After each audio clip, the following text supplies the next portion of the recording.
Welcome back to Old Car Rescue. It's been a long time since I put out a video. Pretty gnarly picture on that thumbnail, huh? That's not clickbait. That's what I looked like, and actually, not all that long ago.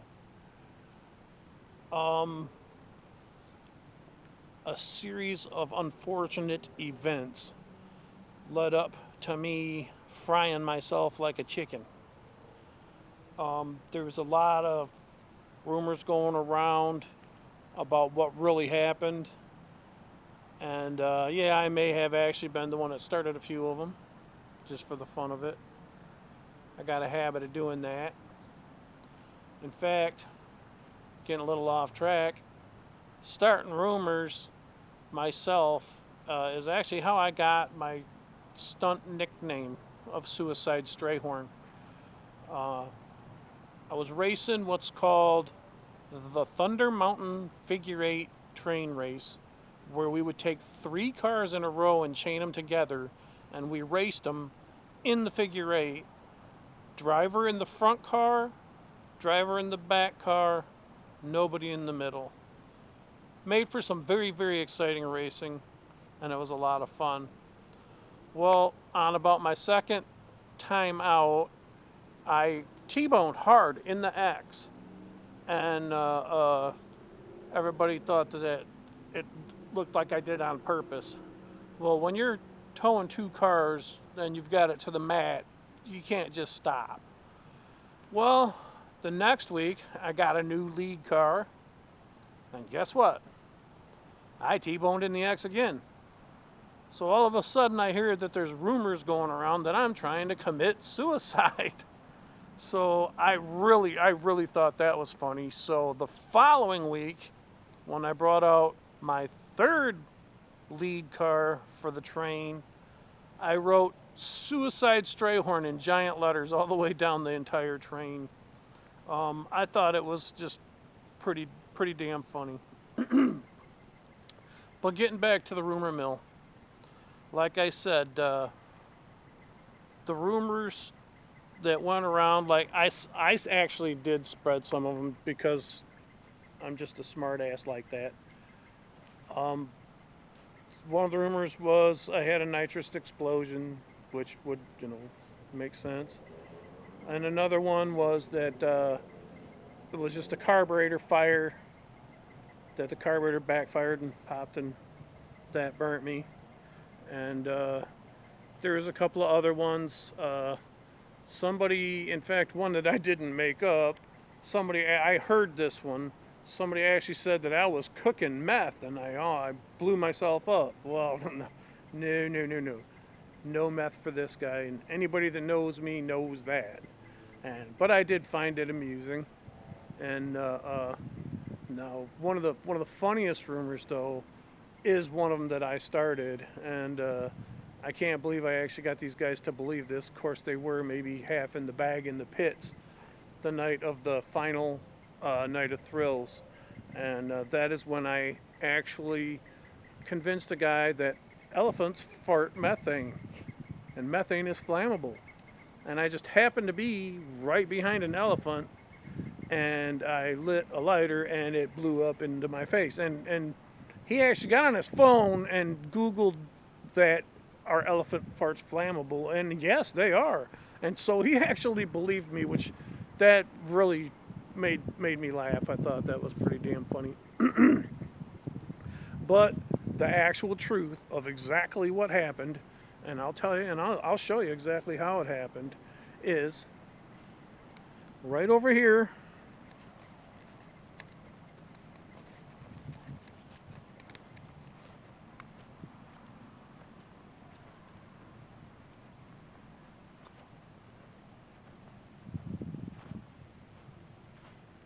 Is what us people from Clearville, Florida call a burn pit. And this is how we get rid of our waste and old 2x4s and stuff, and like constantly palm fronds are falling and stuff, and it's I mean, look around. It's a pain in the ass. Okay, now I actually normally don't do my own lawn, but the guy that does my lawn had actually just had surgery, and he had surgery in a very bad place for a guy that mows lawns for a living. It was his rectum, and it damn near wrecked him. I mean, I felt for the guy. Okay, so I thought, well, I'm gonna help him out. So I did the lawn and I did the pile everything up and everything, and I lit the fire. And no, it was pretty. It was a big fire. It was a big fire, and it was burning hot. And I thought, being the Mr. Safe guy, I went and I got the garden hose, and it's actually this garden hose right here. I went and got the garden hose, and I stretched it out to the fire, and it had the spray nozzle on it, just like that. And I went, and when I turned on the spigot, you know what happens when garden hoses are kinked, and when you put the pressure to them, it'll flip itself back over. Well, it just so perfectly flipped. It was running out here, running right up to the fire. And when the water pressure hit the hose right here, it flipped into a loop, went right over my foot, and tripped me face first right into the fire, just like that. I did the best I could to use my arms to keep myself from going into the fire, but there was absolutely nothing I could do. It happened so fast, and sometimes gravity freaking sucks.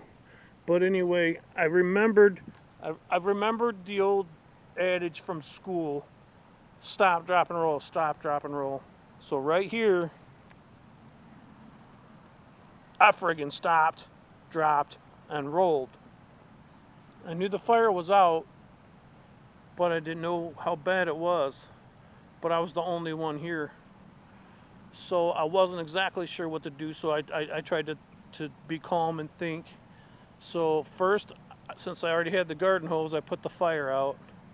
Then I had to go get the dog, put the dog in the house.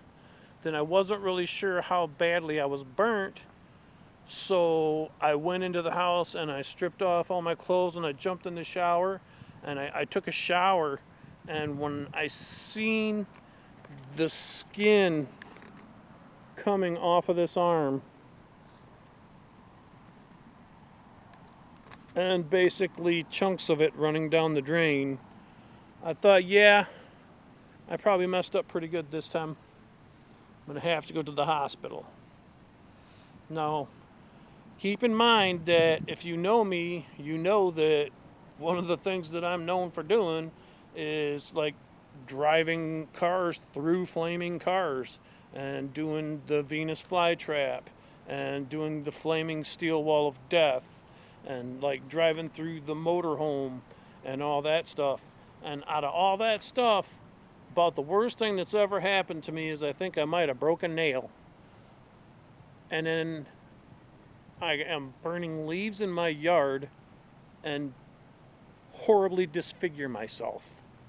I mean, what kind of irony is that? But anyway, since I'm talking about it, I'll go ahead and I'll tell you about the rest of my experience. So since there was nobody around, I had to drive myself to the hospital. So I got in the old trusty Chevy, and I drove to the nearest hospital. Well, obviously, driving to the nearest hospital was a mistake, because the first thing that I heard when I walked in the door is, I can't believe how stupid people are that they just don't know we don't have a burn ward here. And I was like, gee whiz, I'm over here freaking thinking that I'm still on fire, and you're telling me that I'm stupid? Well, they took me in the back room anyway, slathered me up with some goo, wrapped me up and sent me home and said I'd be fine. And they said that my face was like a severe sunburn. Well, I didn't think that that was right, so I wanted a second opinion. So I went to Blake Hospital.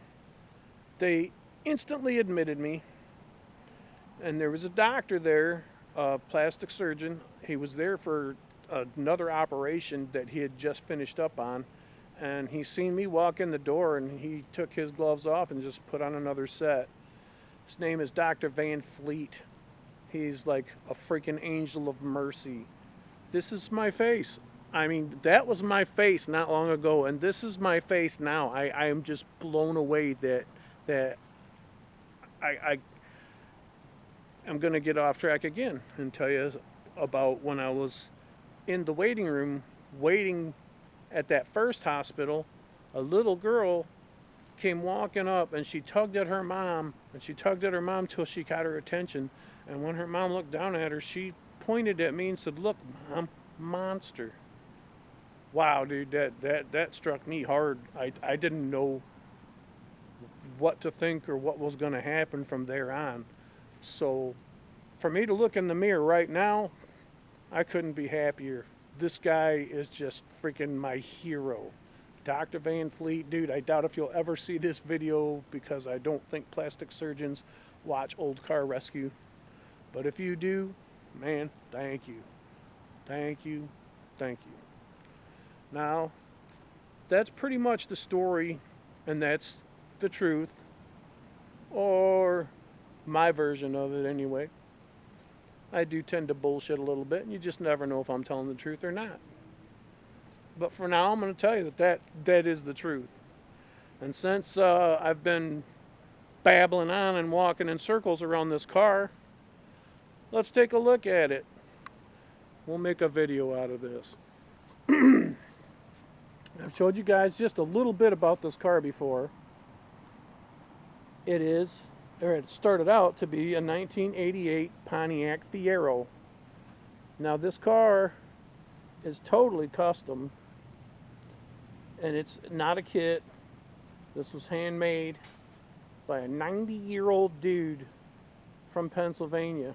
This was his last build, and he didn't get to finish it, but fortunately I got my hands on it, and I pretty much finished it. I finished it, and then I did the big no-no.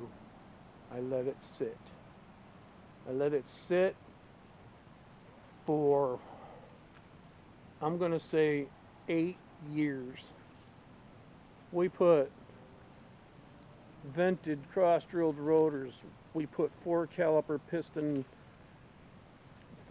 calipers on it. We put new rims on it. This car, believe it or not, when I got it, had a small block Chevy in it, sideways. But I got to looking at it.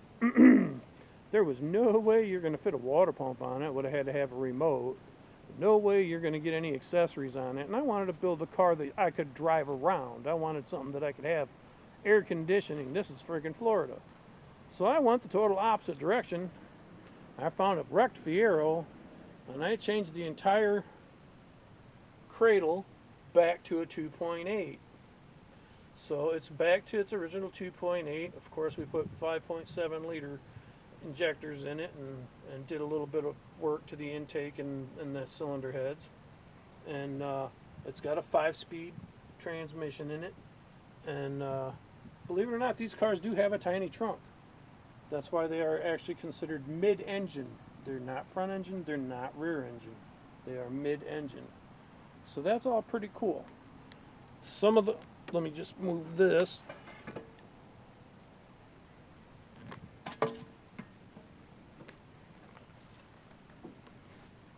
These are totally custom also. And let me just show you how they go.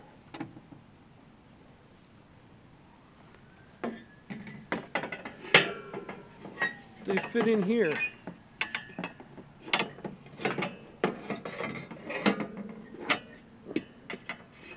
I believe I'm doing this backwards.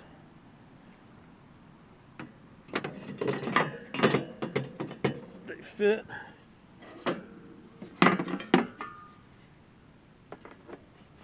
that.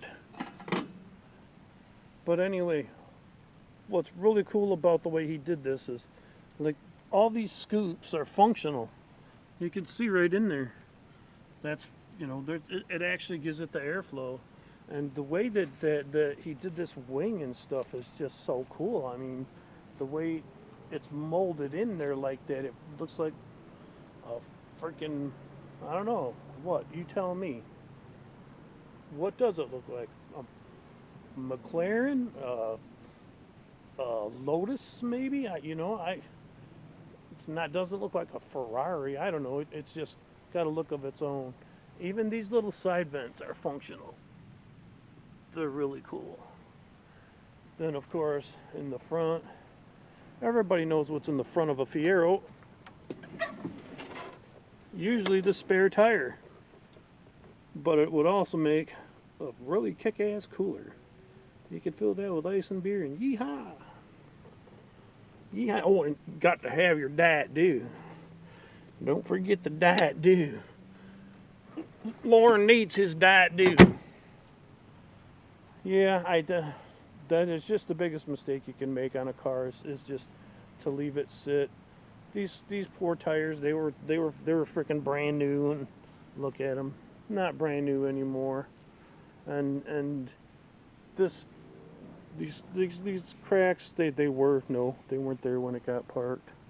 So, like, that's just it. I mean, another really cool thing about it. Anybody recognize these taillights? Okay, now imagine them flipped sideways. They're out of a Chevy pickup truck. They're aftermarket taillights for like a 98 Chevy pickup truck, turned sideways and molded in there. Just everything about this cool car is custom. Everything about it, it's really cool. And the interior, it's dirty, but it's in really good condition. Oh, who do we got here? Hello, Winnie. There's our vicious shop dog. What are you doing? Huh? Are you on guard duty? Are you on guard duty or are you on poop duty? Huh? Are you gonna viciously bark at me? Who's a good girl? This is Winnie the Pooh, everybody. You'll see her a lot. She likes to help me out. Sometimes I can get her to hand me wrenches. It's pretty tough though, because she don't got no thumbs. Plus, she has a little trouble telling the metric tools from the SAE tools. Now, a lot of stuff about this car will come out clean and nice. I know it will. I've cleaned way worse cars than these. And I've seen Sleeper dude clean cars that you need this here shovel to get to the floorboards. And if he can do that, man, I can do this. Of course, I don't got me no wah Squeeze and Ralphie to help me out. This is what you call ABMS, all by myself. Now, I did put a battery in it, and we got juice, and we got cool sunroof. It seriously seems like pretty much everything works.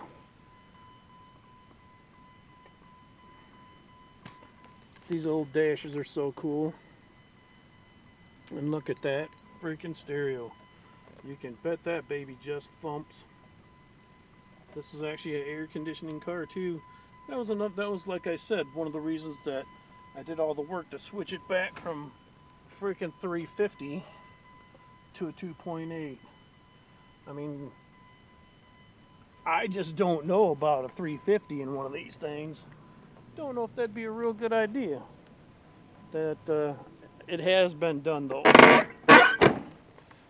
Now, what I thought would be cool is if you got one of those Buick 3800s with the supercharger on it, out of like a LeSabre or something, and put it in one of these. I thought that would really be cool. But check out this sunroof anyway from this angle. These cars come with sunroofs, but not like this. This roof has been completely customized, like the rest of the car, and I just love the way that aerodynamic look of that sunroof with the fin and the whole car. So that's pretty much all I got for right now. But like a lot of you that know me or watch my channel know that I like to name my cars, you know, with the Turbsky and the El Camaro and stuff like that. But this car doesn't have a name yet.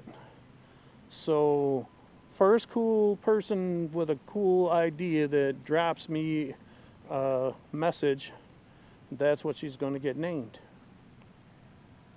But it can't be Dreamsicle. Alright. Well, I've really missed making videos. I hope my face is healed up enough that I don't look like a monster. And thank you for watching. If you've watched this all the way to the end, you rock. Please remember to subscribe if you like the content. And even if you don't like it, subscribe anyway so that you can suggest politely how I can make my content better. But thank you for watching it till the end, and you rock. Old Car Rescue 450 out.